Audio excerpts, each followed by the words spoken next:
Fala pessoal. Pro vídeo de hoje, escolhi um personagem que alterna entre ser herói e vilão, e se provou um dos seres mais complexos, importantes e curiosos da Marvel. Então vamos falar dos feitos do Namor, o príncipe submarino. Mas antes de qualquer coisa, se inscreve se não for inscrito e deixa o like. Agora bora pro que interessa. No século XX, um cientista chamado Leonard Mackenzie procurava por vibrânio na Antártida, e usou cargas explosivas na sua expedição, o que causou distúrbios em Atlântida. O governante da sociedade submarina mandou sua filha, a princesa Fen, investigar o que acontecia na superfície. Só que, conforme conhecia o cientista, Leonard e Fen acabaram se casando. Mas como a princesa tinha aparentemente sumido, soldados atlantes foram mandados para resgatá-la, com Leonard sendo dado como falecido, enquanto Fen voltou para o seu reino, agora grávida do humano. Assim nasceu Namor Mackenzie, sendo meio atlante, e meio mutante da superfície, pois herdou o gene dormente do seu pai, e nasceu com asas nos tornozelos como sua mutação, mas sua natureza híbrida o tornava muito mais poderoso do que qualquer humano ou atlante comum.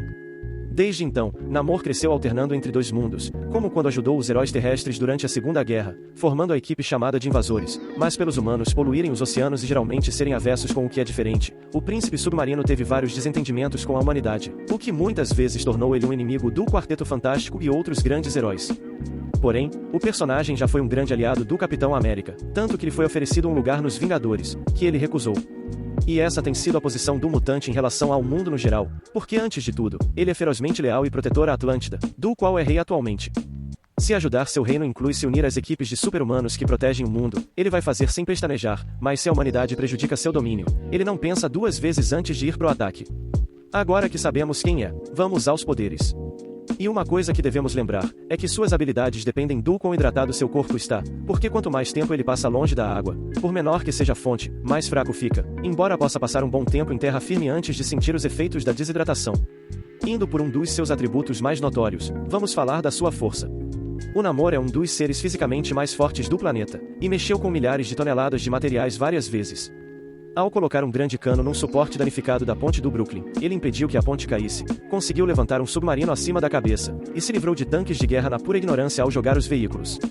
Quando o Senhor Sinistro tinha assumido o controle da cabeça de um celestial para usar como nave, o Namor simplesmente voou até o objeto, derrubou ele com uma pancada só, que já deixou um belo amassado, e logo em seguida começou a destruir a nave com as próprias mãos.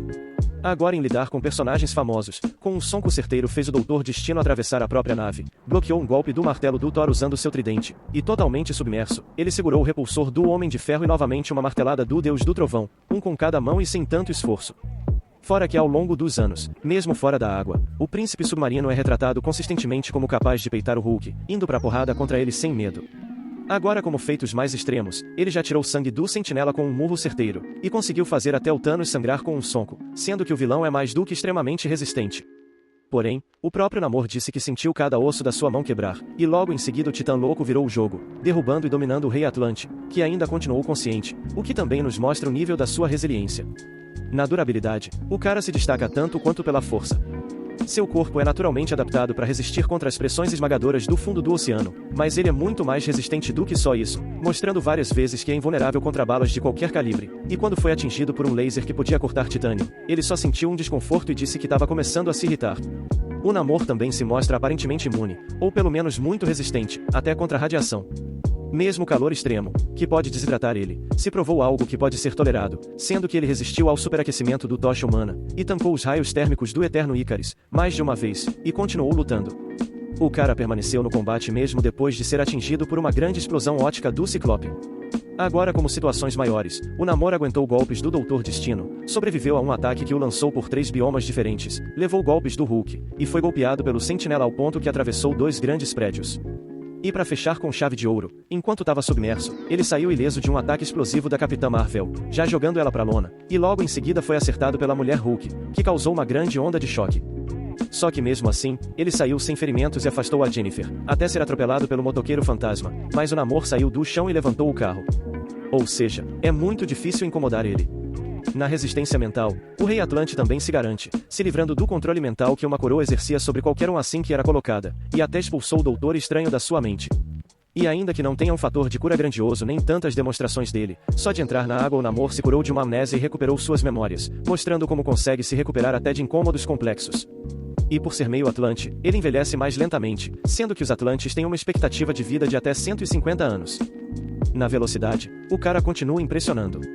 Na água, ele nada rápido o bastante para criar redemoinhos caso nade em círculos, já escapou de um míssil guiado por calor, e pegou 2 torpedos assim que foram disparados. Quando a SHIELD estava navegando e detectaram o Namor em movimento, os sensores diziam que ele estava se movendo a mais de 300 nós, o que dá pouco mais de 550 km por hora, e muito provavelmente ele atinge velocidades maiores que essa. Ao voar com suas asas no tornozelo, o Rei Atlante alcançou o Tocha Humana, e com a ajuda do Capitão Marvel para tirarem uma máquina do oceano, eles voaram do mar até o espaço em segundos. Quando ocorreram as incursões, o Namor acompanhou o Raio Negro e o Homem de Ferro enquanto voavam até outra Terra, e esses personagens são rápidos. E no tempo de reação, sua agilidade geral ainda é bem alta, conseguindo se esquivar do escudo do Capitão América e até pegar o objeto para acertar no Rogers, e quando estava de costas, o Ares arremessou seu machado para acertá-lo, mas o Namor conseguiu virar no último segundo e parar o ataque do deus grego, não mostrando grande esforço para fazer isso. Entrando num tópico que mostra como o personagem é mais do que só fisicamente apelão, vamos falar dos seus poderes únicos. Como pode viver tanto na superfície submerso, seus sentidos são adaptados para as profundezas do oceano, como quando ele e a Mulher Invisível estavam debaixo d'água, e só de ficar perto dela, ele sentiu os batimentos cardíacos da Susan, e consegue enxergar nas partes do oceano onde a luz não é abundante. O Namor também tem a capacidade de detectar correntes elétricas na água, o que ajuda a navegar, como os tubarões fazem.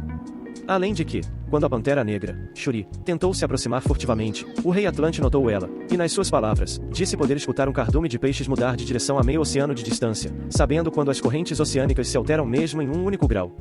Ele também pode se comunicar telepaticamente com animais marinhos, como quando comandou peixes para encontrarem um cubo cósmico, o que eles fizeram. Pelo menos uma vez, o personagem mostrou que pode absorver e conduzir correntes de eletricidade caso seja acertado, mas esse é um poder raramente usado. E como era de se esperar, ele pode sim mexer com a água, só que antes, era porque o mutante usava um objeto chamado chifre de Proteu, que invocava criaturas marinhas muito grandes, que causavam ondas imensas só por se movimentarem.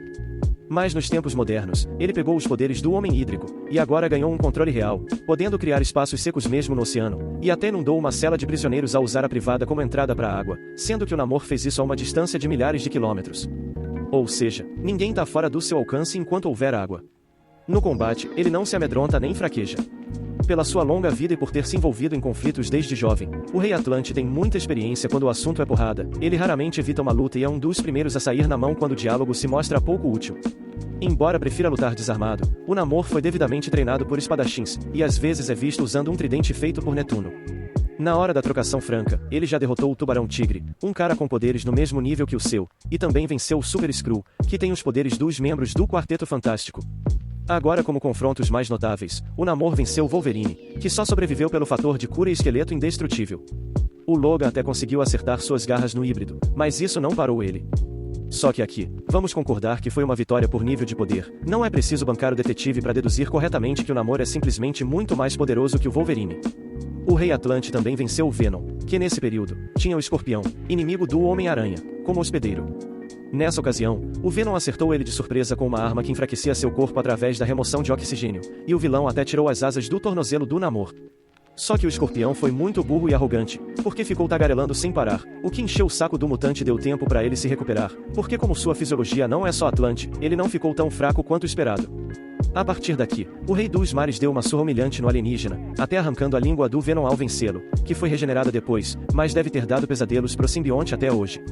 E uma situação que precisa ser mencionada, foi quando o Namor saiu na mão com o Hércules, e mesmo com o semideus grego sendo imensamente forte e mais experiente, os dois lutaram de forma equilibrada, o Atlante até o surpreendeu em alguns momentos, e ambos pareciam nivelados.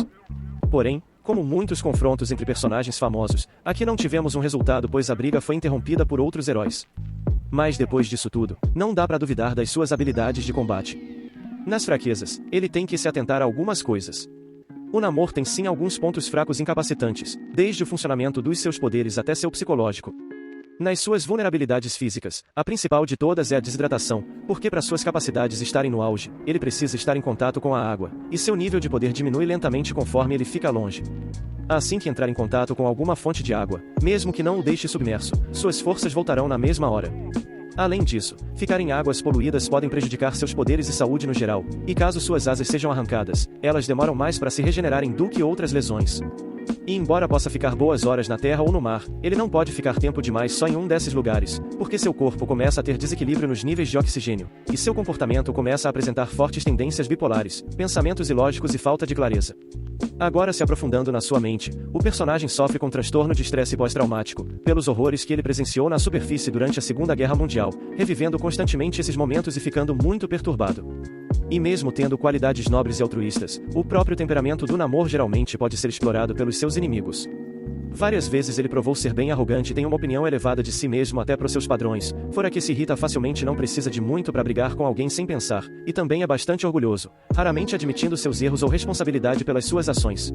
Enfim, meu povo, é isso. Vimos como o personagem é bem mais poderoso e versátil do que geralmente pensamos. Namor Mackenzie se provou alguém bastante complexo e cheio de camadas, e que embora seja incerto por quanto tempo ele seja um aliado ou inimigo dos humanos, é certo que será o eterno defensor dos mares.